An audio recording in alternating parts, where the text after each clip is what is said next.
pengambilan keputusan. Terkait di sini Bapak adalah sebagai pemimpin di SMA Negeri 1 Karanggede. Bisa dimulai Bapak?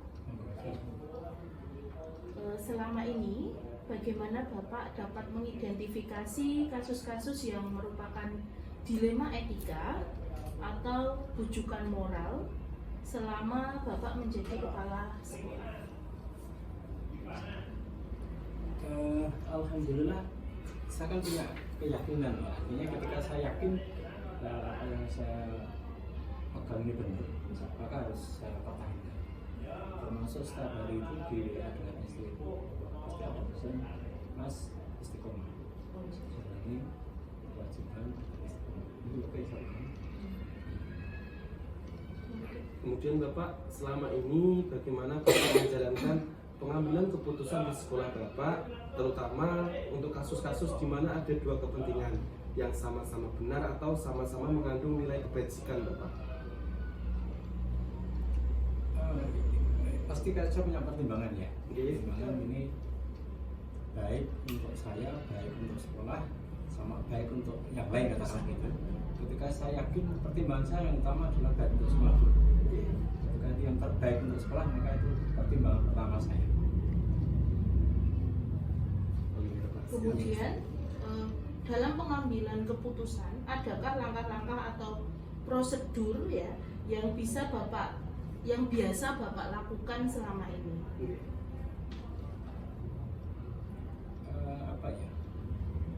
Kalau itu dianggap naluri mungkin bisa juga, tapi saya adalah basicnya orang matematika yang punya pertimbangan logika. Iya, logika Akan saja. Ketika secara nalar saya meyakini yang salah ini benar, maka saya ambil apapun risikonya. Karena tidak diambil pun juga ada risikonya.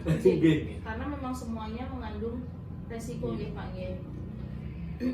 Oke Bapak, yang selanjutnya itu hal-hal apa saja yang selama ini Bapak anggap efektif dalam pengambilan keputusan pada kasus-kasus dilema etika tersebut Bapak? Apa ya, jujur Mbak Wahyu ini kan juga di bendahara ya. Jadinya sejauh ini kayaknya saya tidak pernah, mungkin Mbak Anu nggak tahu bahwa saya tidak pernah berbenturan dengan terkait dengan keuangan. Oke. Sehingga itu menurut saya yakin aman gitu. Ketika saya tidak bersinggungan langsung dengan keuangan, itu saya yakin aman. Oke. Kalau yang lain katakanlah dengan beda pendapat ya wajar lah, namanya sekian banyak orang pasti beda pendapat itu wajar. Oke. Yang penting saya tidak nyalai terkait dengan keuangan. Itu prinsip itu. Kemudian untuk hal-hal apa saja yang selama ini merupakan tantangan Pak? Bapak merasa ini menjadi sebuah tantangan dalam pengambilan keputusan yang pada dasarnya adalah keputusan ini berasal dari kasus-kasus yang merupakan kasus dilema etika. Jadi di sisi lain menyinggung ini, di sisi lain nanti menyinggung ini, seperti itu.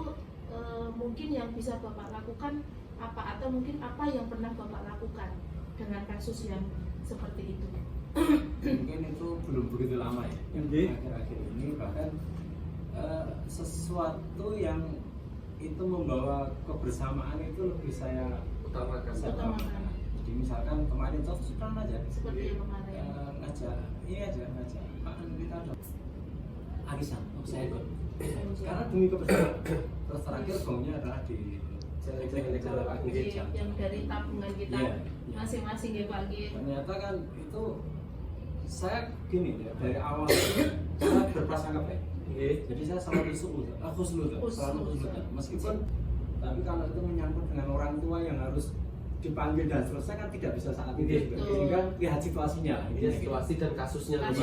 Berarti spesifik, ibaratnya ada identifikasi di awal lah, ini kasusnya nanti menyangkut siapa saja. Contoh panjang kemarin adalah yang tidak naik kemudian mutasi. Prosesnya kan panjang sekali Bapak. Kemudian Bapak, adakah seseorang atau mungkin faktor-faktor entah dari X atau internal Bapak sendiri yang selama ini dapat mempermudah atau membantu panjenengan dalam pengambilan keputusan terkait dengan kasus-kasus dilema etika Bapak? Ketika saya meyakini bahwa yang saya lakukan benar dan risiko merugikan orang lain itu kecil, maka itu yang saya ambil. Jadi pada intinya adalah Itu saya kembalikan ke Gusola Pak. Terus Gusola yang mengatur. Kalau boleh saya simpulkan bahwa pada intinya juga Bapak nopo nggih maksudnya memperhatikan jangan sampai kok ini nanti akan merugikan salah satu pihak nggih Pak nggih. Jadi itu menjadi pegangan teguh panjenengan bahwa ketika kita harus mengambil sebuah keputusan itu memang jangan sampai ada yang dirugikan seperti itu.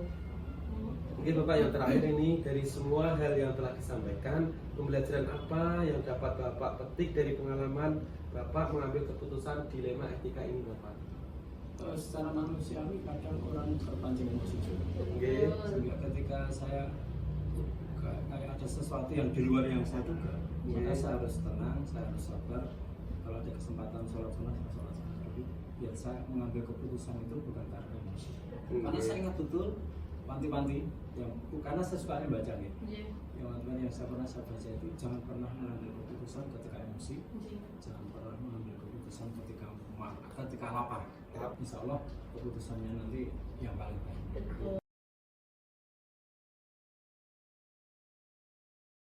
Assalamualaikum warahmatullahi wabarakatuh. Mohon maaf mengganggu waktunya Bapak. Mohon izin untuk waktu sebentar, boleh Bapak? Boleh, silakan. Sebelumnya terima kasih Bapak telah bersedia menyediakan waktunya untuk kita. Perkenalkan, saya Muhammad Mustaqim. Saya Wahyu Sri Lestari. Ya, kita CGP Angkatan 11 dari SMA Negeri 1 Karanggede. Izin mau bertanya seputar dilema etika yang ada di SMK Muhammadiyah 6 Simo Bapak. Oh ya Bapak, pertanyaan yang pertama ini langsung saja nih Bapak, karena mungkin waktunya Bapak juga sangat sibuk, jadi langsung saja. Selama ini, bagaimana Bapak dapat mengidentifikasi kasus-kasus yang merupakan dilema etika atau bujukan moral selama Bapak menjadi kepala sekolah? Terkait dengan cara mengidentifikasi kasus-kasus yang dilema etika ataupun bujukan moral, kita harus bisa membedakan dulu jenis kasusnya, apakah itu merupakan kasus dilema etika ataupun bujukan moral. Kan nanti untuk cara mengambil keputusannya itu berbeda. Kalau dilema etika kan katanya dengan dua kepentingan yang sama-sama benar. Kalau yang bujukan moral itu kan antara benar dan salah. Dan nanti untuk tindak lanjutnya dalam pengambilan keputusan itu akan berbeda. Makanya harus diidentifikasi dulu secara jelas kasus itu termasuk dilema etika atau bujukan moral. Mungkin pertanyaan kedua bisa Wahyu. Selanjutnya, selama ini bagaimana Bapak menjalankan pengambilan keputusan di sekolah, terutama untuk kasus-kasus di mana ada dua kepentingan yang sama-sama benar atau sama-sama mengandung nilai kebajikan, Pak? Mengambil keputusan yang dilema etika tadi itu ya. Dua kepentingan sama-sama memiliki nilai kebajikan atau kebenaran. Cara saya yang biasa saya pernah lakukan dalam keputusan itu adalah menempatkan dua permasalahan itu, kemudian ditarik ke belakang. Ketika diambil keputusan kasus A dan kasus B misalnya gitu ya. Nanti kasus A itu nanti dampaknya itu dampak negatifnya utamanya. Negatifnya itu bagaimana?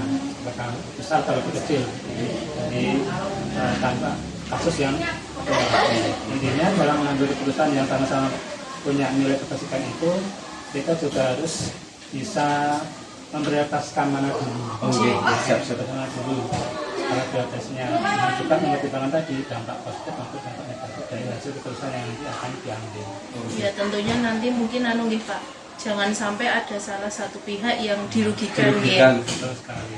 Jadi harus dilihat orang lain atau betul, masa depan mungkin orang lain. Kemudian Bapak, langkah-langkah atau prosedur seperti apa yang biasa Bapak lakukan selama ini? Langkah-langkahnya yang pertama kan kita harus lakukan tadi ya, identifikasi dulu.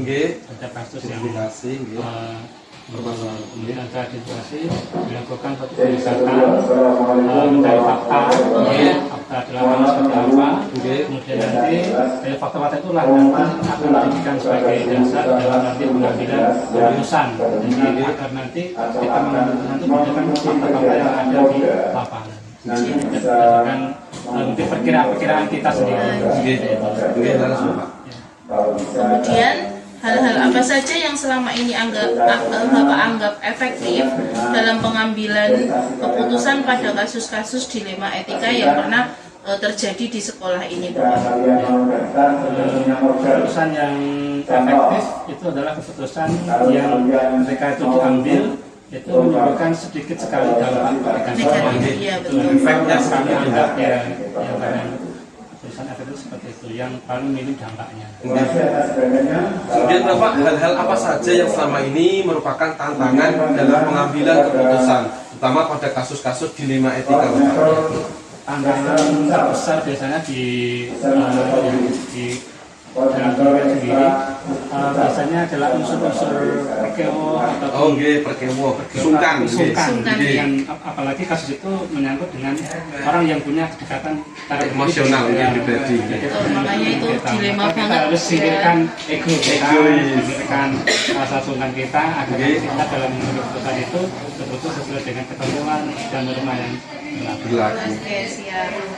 Kemudian, apakah Bapak memiliki sebuah jadwal tertentu dalam sebuah penyelesaian kasus dilema etika, atau apakah langsung menyelesaikan di tempat, atau memiliki sebuah jadwal untuk menyelesaikan?